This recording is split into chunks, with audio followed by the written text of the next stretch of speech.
Algumas consequências da Revolução Industrial nas áreas, melhor dizendo, urbanas. Bom, a primeira consequência óbvia que a gente vê é que vai ter um crescimento no meio urbano. Né? Pela primeira vez na história, nós vamos ver uma modificação naquela balança entre meio rural e meio urbano. Pela primeira vez na história, nós vamos ver que as cidades vão começar a ter mais gente do que a zona rural. Essa é uma consequência óbvia que a gente vem batendo na tecla com vocês. Agora, por mais assim incrível que possa parecer, apesar das más condições de vida dos trabalhadores nas indústrias, ainda não tinha regulamentação trabalhista no início, portanto, tinham trabalhadores que chegavam a trabalhar até 16 horas por dia. Apesar de tudo isso, as condições de vida, a gente pode assim dizer que acabaram melhorando. E qual que é o parâmetro para a gente dizer que as condições de vida acabaram melhorando? Um parâmetro é o crescimento populacional. Né? A população humana, que já vinha crescendo, ela cada vez mais vai crescer mais. Aí vocês vão dizer, mas está crescendo mais porque está mais aglomerada. Não, não é só esse o parâmetro. Está crescendo mais também por causa disso, mas também porque, apesar da exploração, apesar das condições de vida ruins, o meio urbano ele vai propiciar mais acesso a remédios, mais acesso a médicos, mais acesso até mesmo a uma melhor alimentação. E aí a gente começa a ver que diminuíram o número de mortes, aumentou a expectativa de vida. Então, a gente vê, por exemplo, que a mortalidade infantil ela diminui como consequência da Revolução Industrial nas áreas urbanas. Então, percebam que tem um antagonismo nessa questão aí. De um lado, uma exploração muito grande, como é até hoje, né? A lógica do capitalismo é a exploração do trabalho, né? Dentro daquela lógica da mais-valia. Né? Apesar dessa exploração, a gente vê que melhoram-se as condições de vida, ou melhor dizendo, expectativa de vida das pessoas. Então, antigamente, a expectativa de vida era muito menor do que é hoje. Um país como o nosso, o Brasil, por exemplo, que ainda não é um país plenamente industrializado, nós temos uma expectativa de vida da casa aí em torno de 70 anos de idade. Né? As mulheres, inclusive, têm uma expectativa de vida um pouco maior do que a dos homens. Isso muito em função do crescimento industrial. Que, claro, ainda hoje nós vemos que tivemos um crescimento desordenado nas cidades, que muitas vezes a gente vê falta de água potável, esgoto correndo a céu aberto, o que acaba virando, né, por assim dizer, um ambiente propício para a propagação de doenças. Aliás, é o que nós estamos vendo agora. Uma das coisas que ajudou na propagação dessa doença desse vírus, né, do coronavírus, uma das coisas que facilitou é justamente essa urbanização muito grande. Por isso que é muito importante, segundo os entendidos do assunto, a gente não ficar próximo, porque o contágio é muito fácil com pessoas muito próximas umas das outras. Então percebam que esse antagonismo existe. Mas, apesar disso, uma dessas consequências da Revolução Industrial é a melhoria da condição de vida no que diz respeito à expectativa de vida das pessoas. Até aí, todos conseguiram acompanhar o raciocínio? Sim. Sim. É justamente isso que fala nesse primeiro trecho aí de algumas consequências da Revolução Industrial. E percebam, né, o que está na página anterior, que eu não cheguei a falar dela hoje. Algumas consequências da Revolução Industrial nas áreas rurais. Está lá na página 31. É bom lembrar que nós estamos numa transição do modo de produção feudal para o modo de produção capitalista. O modo de produção feudal, ele tem uma outra lógica de produção. Ele não produz com a mesma finalidade do capitalismo.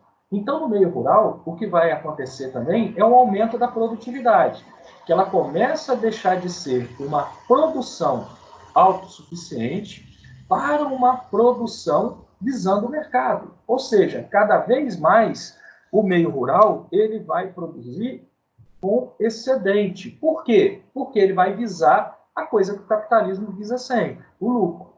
Então, essa transformação lá do meio rural, ela é influenciada pela transformação da Revolução Industrial. É por isso que a Revolução Industrial e a francesa, inclusive a gente fala disso lá no primeiro ano em Sociologia, são grandes marcos na história da humanidade, assim como foi a Revolução Agrícola lá atrás. Mas continuando aqui na apostila, algumas consequências da Revolução Industrial na economia. Percebam que logo de cara a apostila fala que 80% da população ela trabalhava no setor de serviços, né? E é um setor que ele acaba tendo um certo declínio com a industrialização. Muita gente vai trabalhar nas fábricas e hoje a gente vê que por conta de cada vez mais tecnologia dentro das fábricas, a gente está vendo um crescimento muito grande no setor de serviços. Então, aqui no Brasil, por exemplo, e em outras partes do mundo, a gente vê que o setor de serviços, o setor terciário, por exemplo, turismo, por exemplo, prestação de serviços como médico, dentista, advogado, internet, telefonia celular, tudo isso são serviços. A gente percebe que esse setor ele tem um crescimento cada vez maior. E a gente percebe também, num momento de crise, que muitas vezes esse setor sofre muito, especialmente nesses dias de coronavírus. Vocês devem ter visto o setor de transportes, como que esse setor sofreu uma grande retração. Setor de turismo, a mesma coisa. Então, vocês já devem ter notado como que o fluxo de ônibus nas rodoviárias diminuíram. Na rodoviária de Santa Rita mesmo a gente vê isso. Vocês devem ter visto também como que a gasolina baixou de preço. Tem uma conjuntura internacional do petróleo, mas também em função do coronavírus. Se tem pouca gente querendo comprar gasolina, a tendência do preço da gasolina é abaixar mesmo. Então, existe, eu sei disso, né, uma tendência internacional de maior oferta de petróleo que coincide justamente com uma demanda menor pelo produto. Então, essa conjunção de fatores levou, por exemplo, à queda do preço. Bom, mas uma outra coisa que a gente percebe, lá na página 34 da apostila, é que as empresas elas vão cada vez mais se unir dentro de um setor para fazer a produção. É aquilo que vocês já devem ter estudado lá em geografia, os chamados trusts. Trust quer dizer uma aliança, né? Aliás, o Felipe pode me ajudar, que eu sei que o Felipe é bom em inglês. Eu acho que a palavra trust significa confiança. Isso, é isso? Isso mesmo. A tradução literal, né? Que nada mais é do que isso. Então, uma mesma empresa que está fazendo, por exemplo, mineração, essa empresa ela vai processar o minério para fazer o ferro, para fazer, por exemplo, prego, para fazer dobradiça, vai se associar a outras empresas, ou seja, grandes conglomerados. E é o que nós vemos que é cada vez mais difícil, né, para quem não tem o capital conseguir concorrer. Por quê? Vai demandar um grande capital, ou seja, uma transformação econômica muito grande, vai demandar um grande capital para você conseguir entrar no mercado do mundo pós-revolução industrial. Pequenos negócios, eles dificilmente conseguem concorrer com grandes conglomerados. Essa é também uma lógica do capitalismo. Exemplo, o sujeito ele quer produzir automóvel. Vocês acham que é fácil produzir automóvel? De repente não é muito difícil não, já vi como é que faz. Mas quanto de capital que eu preciso para montar uma empresa para produzir automóvel? A mesma coisa, por exemplo, na telefonia celular. Né? Eu vou fazer um aparelho aqui para concorrer com a Samsung, por exemplo. Será que é fácil conseguir fazer isso? Não. Por quê? Porque vai exigir muito capital. Então, não é qualquer um que vai ter muito capital. E mesmo tendo muito capital, cada vez mais vai precisar de tecnologia para ter um produto de qualidade a um preço cada vez menor para poder ofertar isso para um grande número de pessoas. Essa também é uma lógica da transformação pós-revolução industrial. Dúvidas até aí? Hein? Não. Tá de boa, professor. Tá de boa, né? Uhum. Ótimo. Então, vamos continuar. Vamos entrar aqui, então, na página 34, ainda desigualdades sociais e identidade de classe. Percebam aquilo que eu falei lá no início, antes de começar a gravar a aula. A Revolução Industrial, ela vai fazer com que o trabalhador seja muito explorado, olha o antagonismo, uma exploração muito grande, trabalhando muito, ganhando pouco, sem leis trabalhistas, né, que garantam ao trabalhador alguma segurança. Esse é o antagonismo da coisa, porque, de um lado, se tem essa exploração, de outro lado, conforme eu disse para vocês, também tem um aumento na expectativa de vida. A alimentação melhora. Então, é uma certa contradição aí. Ela vai deixar cada vez mais a renda concentrada. Se você quiser entrar nesse negócio, você precisa de muito capital. Então, nós estamos, no fundo, caminhando para um novo modo de produção, ou pelo menos a proposta dele. Que novo modo de produção é esse? Que nova proposta de modo de produção que é essa? É a proposta do modo de produção socialista. Que a apostila aqui, ela não chega a esmiuçar isso como modo de produção para vocês, não. No entanto, nós vamos chegar a trabalhar, sim, com o modo de produção socialista. Para a próxima semana, a proposta, inclusive, é trabalhar um texto com o modo de produção socialista. Pois bem, então, agora, a desigualdade de classes é mais um passo em direção a isso. É mais um passo em direção às ideias que vão culminar lá com o modo de produção socialista, que, aliás, em história, nós vimos a ascensão dele lá na Revolução Russa. Então, o que aconteceu? O declínio do feudalismo, né, inclusive na questão econômica, aliás, principalmente na questão econômica, né, as fazendas, os feudos começam a produzir não para a autossuficiência, mas sim para o lucro, né? O êxodo rural, a industrialização, a urbanização, o desenvolvimento tecnológico, tudo isso acabou criando uma nova camada social, melhor dizendo, uma nova classe social, que acabou criando também um novo estilo de vida. Um estilo de vida que, por assim dizer, muito ostentatório. Que nova classe social que é essa? A burguesia. Que muitas vezes ela vai querer ostentar. Ela, até por não ter uma linhagem nobre, né, ela dizia, eu não sou, assim, sangue azul de nascimento, mas eu tenho dinheiro. Então, eu vou pegar e vou comprar roupas caras, vou comprar casas caras, eu vou mostrar a riqueza que eu tenho. Olha só a preocupação social da coisa. Inclusive, tem uma imagem aqui, ó, na página 35, que mostra uma gravura de 1909. A gente percebe que são pessoas ricas que estão ali. Né? Percebe que tem um cara tocando violino, percebe que é um ambiente requintado. Isso é a ostentação que a burguesia faz. Ela vai pegar e vai ter um estilo de vida, como a apostila de vocês fala aí na página 34, ostensivo e suntuoso. O ano passado, eu cheguei a mostrar para vocês em Sociologia, vocês vão lembrar disso agora, que essa ostentação acontece nos dias atuais. Vocês se lembram daquele gordinho do Outfit? Quem? O gordinho do Outfit. Sim. Se vocês esqueceram, digitem aí no Google, no YouTube, melhor dizendo, gordinho do Outfit. É ostentação pura.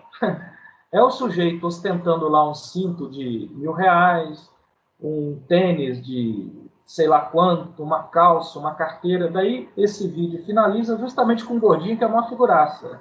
Vocês se lembram disso? Né? Então,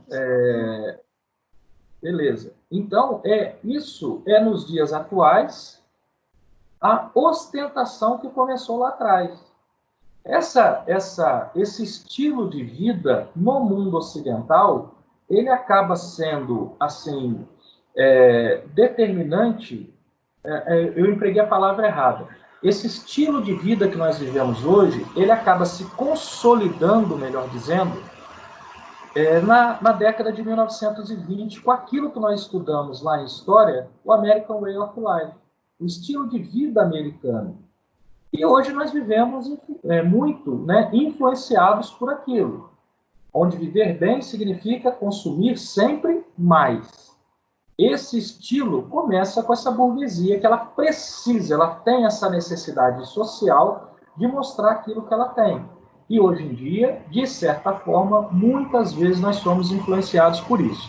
Bom, mas além de toda essa questão, né, de querer mostrar, de querer ostentar, o que nós vamos ver é que nós vamos ter, de um lado, uma classe social que detém as indústrias, as máquinas, as riquezas, e, de outro lado, uma classe que, vindo muitas vezes do meio rural, chega sem recursos nas cidades, sem qualificação nas cidades, que não vai ter outra coisa a não ser o quê? A sua força de trabalho que ela é obrigada a vender. E daí cai naquela divisão, que é a divisão típica do modo de produção capitalista. Quem que deu esse conceito de classes para nós lá atrás? O Karl Marx. A grande importância do Karl Marx para nós aqui na sociologia é esse conceito de divisão de classes.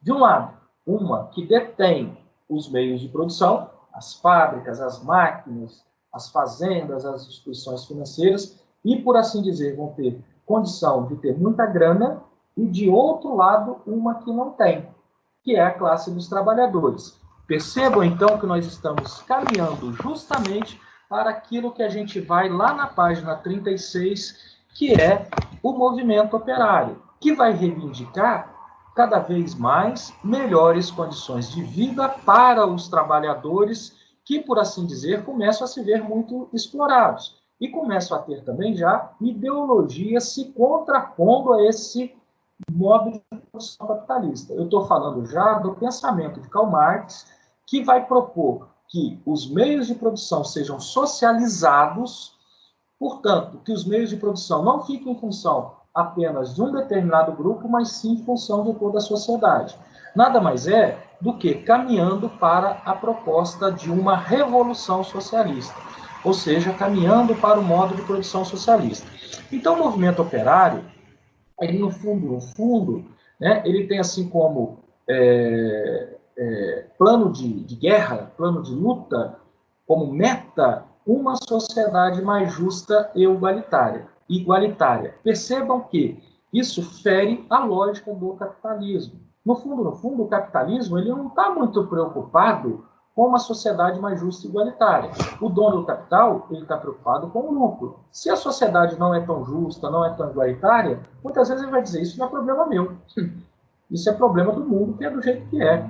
Né? Então, a proposta socialista ela vai ser diferente. Ela vai propor que os meios de produção fiquem nas mãos do Estado, para o Estado poder gerenciar isso e distribuir da melhor maneira possível na sociedade. Ou seja, não tem como objetivo o lucro, tem como objetivo a satisfação das necessidades sociais. Beleza? Entenderam até aí? Sim. Ótimo. Sim. O modo de produção socialista, não, desculpa, chega a falar no texto aqui, e é muito importante que a gente veja como que os trabalhadores vão convencer, então, os empresários a melhorarem as condições de vida, através de um instrumento como, por exemplo, a greve, tá? Que é utilizado até nos dias atuais. Então, é muito importante para o crescimento das leis trabalhistas que os trabalhadores consigam se reunir dentro de, por exemplo, sindicatos. Hoje em dia tem-se muito, eu não estou emitindo juízo no que eu vou falar aqui não, mas eu vejo que tem-se muito uma rejeição ao movimento sindical.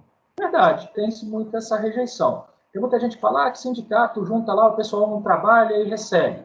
É verdade, mas foi graças ao movimento sindical que nós conseguimos, por exemplo, aqui no Brasil, jornada de trabalho de 8 horas diárias, descanso semanal remunerado, férias remuneradas, entre outras garantias para o trabalhador. Entenderam bem a lógica da coisa?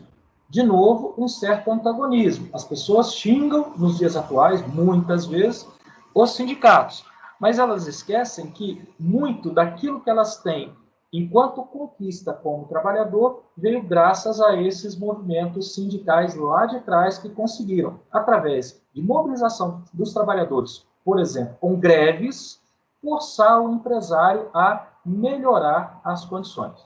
Beleza? Dúvidas, meus amiguinhos? Giovana? Não. Não. Boa. Ótimo. Daí depois, meus amiguinhos, tem aí na página 41 algumas atividades que eu coloquei lá no plano de estudos para vocês fazerem, tá? E daí, claro, eu não vou falar das atividades agora, porque eu quero que vocês façam com calma e postem até sexta-feira lá no item atividades, tá? Para que eu possa depois verificar quem fez, quem não fez, se está certo, está errado e assim por diante. Beleza? Sim. Beleza. Ô, professor, Pois não. é para fazer aquela redação que está no junto com as atividades?